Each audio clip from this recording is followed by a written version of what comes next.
They descended like snowfall in the dying light of the Halloween evening.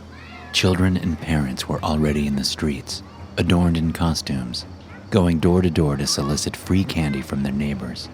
Everyone paused together and stared at the apocalypse invading in silence. I had heard of it happening in other countries, except on a much smaller scale. Colonies of spiders would cast strands of web into the air, and the air currents would carry them across vast distances, sometimes hundreds of miles.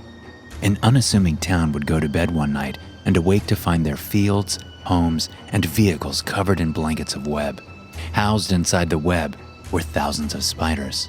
These were no ordinary spiders. The webs fell thick and heavy onto the buildings of our town. I clutched my 4-year-old daughter, Ava, to my chest. Our dog, Baxter, growled softly next to me. We all were frozen, uncertain of what we were seeing. It wasn't until the passengers of the webs emerged that people began to run.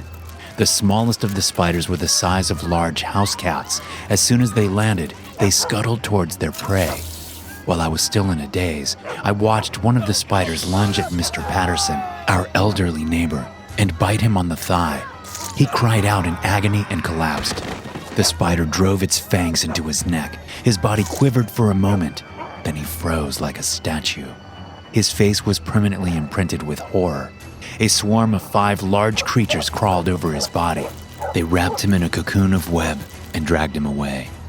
Baxter's wild barks pulled me out of my terror-induced daze. Dropping Ava's bag of candy, I turned and sprinted for our house.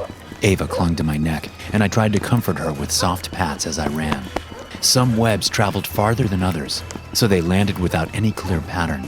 Some fell far ahead, farther than I could see. Some fell to the sides of us. One fell directly in front of us. The spider that emerged was facing away. As I ran past it, I kicked it as hard as I could, and it soared through the air with a hiss. The nightmarish Halloween evening was no longer silent. People screamed, and vehicles squealed through the night. A truck collided thunderously into a tree as the driver attempted to avoid hitting a panicked pedestrian who ran into the street. Changing course slightly, I moved to the truck and looked in the window.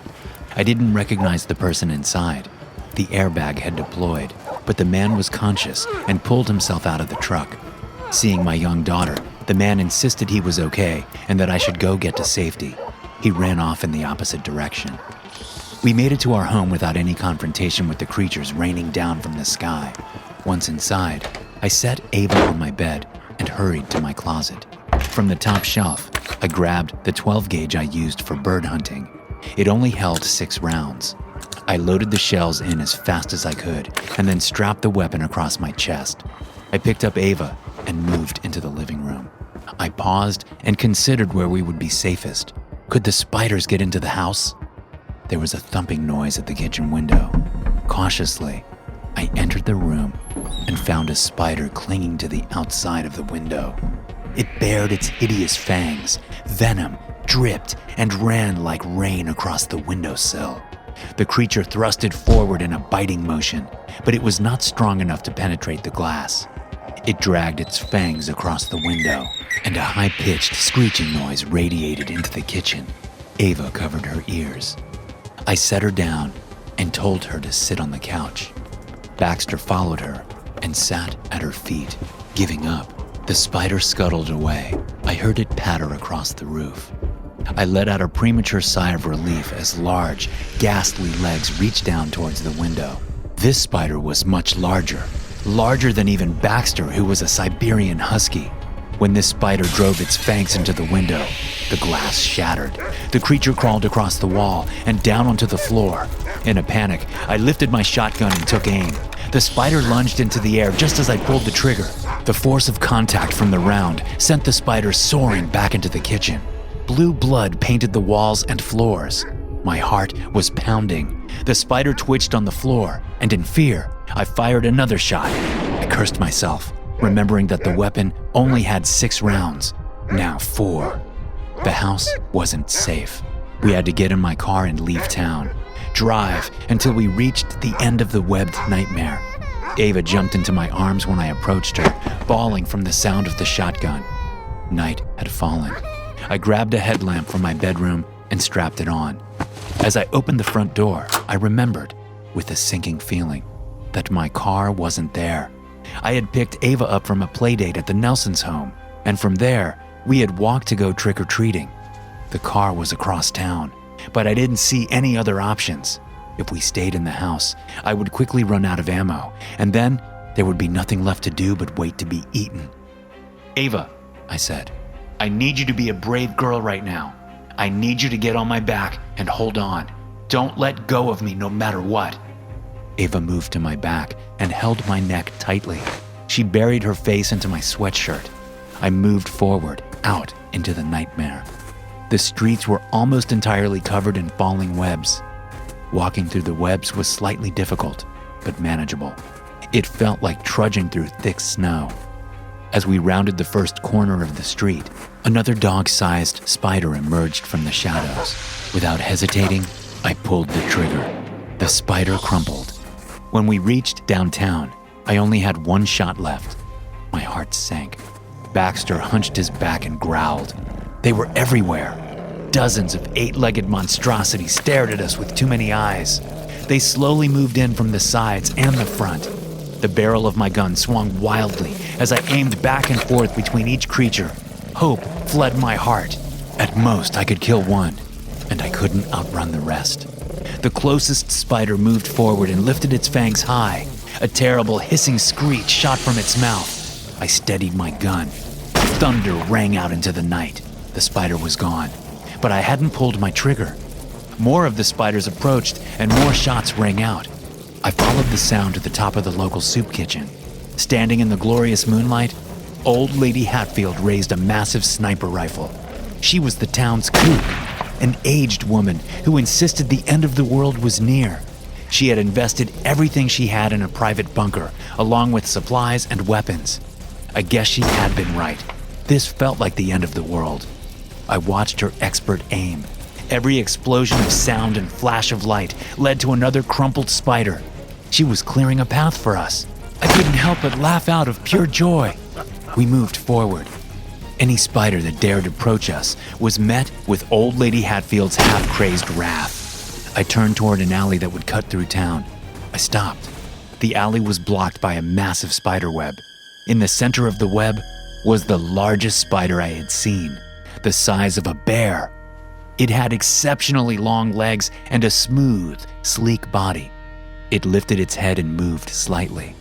My last shotgun shell wouldn't be able to kill it, but somehow it didn't seem to notice us. It moved swiftly up its web and jumped to the roof of the building it was attached to. It was heading for Old Lady Hatfield. "Look out!" I screamed. I waved my hands frantically and jumped up and down. She was standing on the roof of the next building over. She heard me and turned, but it was too late. The massive monster sailed through the air and crushed her with its weight.